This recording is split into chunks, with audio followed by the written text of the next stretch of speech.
Updates అలాగే సరిహద్దు దగ్గర ఉన్న పరిస్థితులు కాసేపట్లో మీడియా ముందుకు ఆర్మీ రాబోతోంది. ఈ అన్ని updates please explain to us.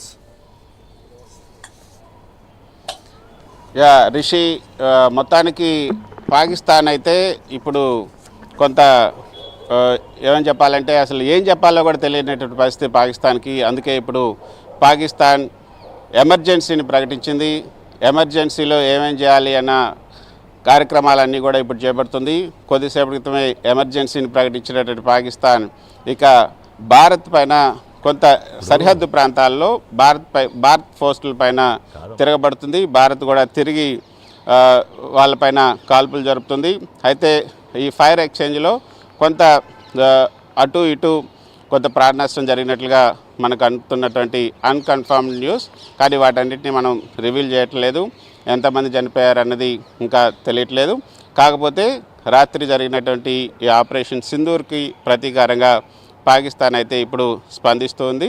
అక్కడ సరిహద్దుల్లో ఉద్రిక్తత నెలకొని ఉంది. అయితే మనకి డిఫెన్స్ వర్గాల నుంచి అందుతున్నటువంటి సమాచారం సరిహద్దుల్లో కొంత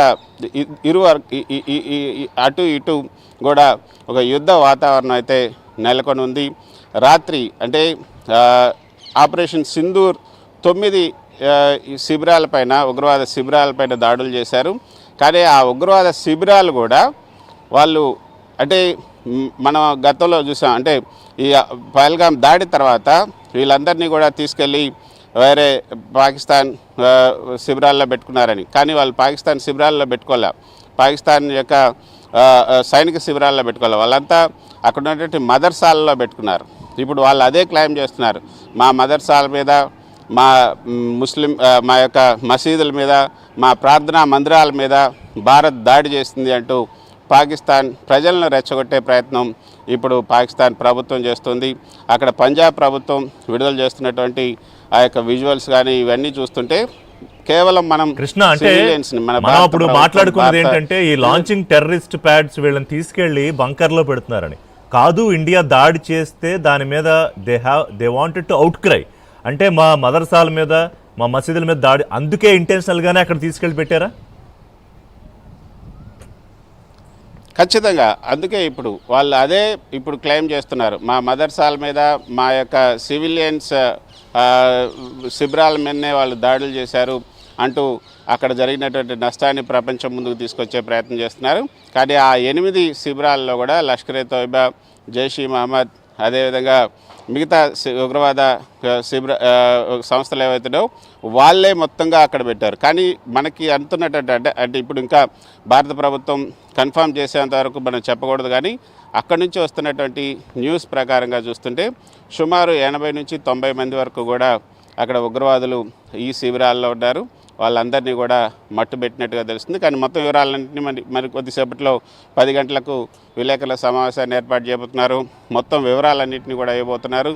ఏ విధంగా ఆపరేషన్ జరిగింది అంటే ఋషి, మన లైన్ ఆఫ్ కంట్రోల్ నుంచి 10-15 కిలోమీటర్లు, 20 కిలోమీటర్లు, 30 కిలోమీటర్ల వరకు కూడా భారత సైన్యం వెళ్ళింది.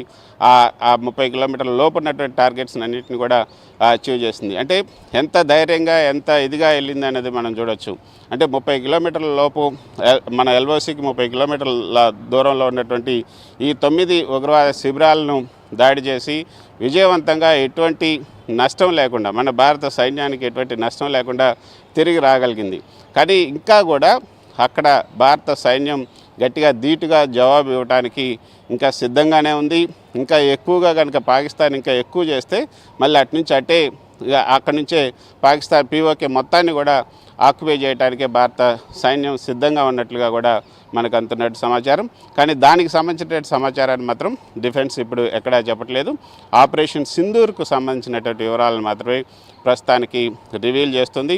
ఈ యొక్క 9 ఉగ్రవాద స్థావరాలను ధ్వంసం చేశాం అని మాత్రమే చెప్తుంది. ఏ విధంగా ధ్వంసం చేశారు, రాఫెల్ను ఉపయోగించారా, తర్వాత F-16 అంటే మన రాఫెల్ దాటికి తట్టుకోలేక F-16ని కూడా వాళ్ళు రంగంలోకి దింపారు. నిజానికి రిషి, F-16 అమెరికా ఇచ్చినటువంటి ఒక పాకిస్తాన్కి ఇచ్చినటువంటి మారణాయుధం అనే చెప్పచ్చు. ఆ F-16ని ఉపయోగించేటప్పుడు ఖచ్చితంగా ముందే అమెరికా యొక్క పర్మిషన్ తీసుకోవాలి. గతంలో మనం బాలాకోట్ ఆపరేషన్ సమయంలో ఆ తర్వాత జరిగినటువంటి ఆపరేషన్స్లో మనం చూసాం. వాళ్ళు F-16 ఉపయోగించారు. ఆ F-16 మనం ధ్వంసం చేసాం. అభినందన్ కూడా అక్కడికి వెళ్ళి దాన్ని ధ్వంసం చేశారు. దానికి సంబంధించినటువంటి శకలాలను కూడా మనం తీసుకొచ్చి ప్రపంచం ముందుకు చూపించాం. మొత్తం ఇది F-16 ఉపయోగించింది యుద్ధ విమానాన్ని, దాన్ని మేము కూల్చేసామని కూడా. కానీ అప్పుడు పాకిస్తాన్ ఒప్పుకోలేదు. మేము ఉగ్రవాదులకు మేము సాయం చేయట్లేదు, ఉగ్రవాద శిబిరాలకు మేము సాయం చేయట్లేదు, మేము అసలు ఇందులో పాల్గొనలేదు, మా F-16 కూడా రాలేదు. కానీ అమెరికా కూడా మీరు ఎందుకు F-16 ఉపయోగించారు మా అనుమతి లేకుండా అని కూడా వాళ్ళు నిలదీయడం జరిగింది. ఇప్పుడు కూడా F-16ని ఒకటి ధ్వంసం చేసినట్లుగానే మనకు అందుతున్నట్టు సమాచారం. మనకు మాత్రం ఎటువంటి నష్టం జరగలేదు. కోఆర్డినేటెడ్ ఎఫర్ట్తో ఈ 3 త్రివిధ దళాలు ఈరోజు ఈ దాడికి పాల్గొన్నాయి.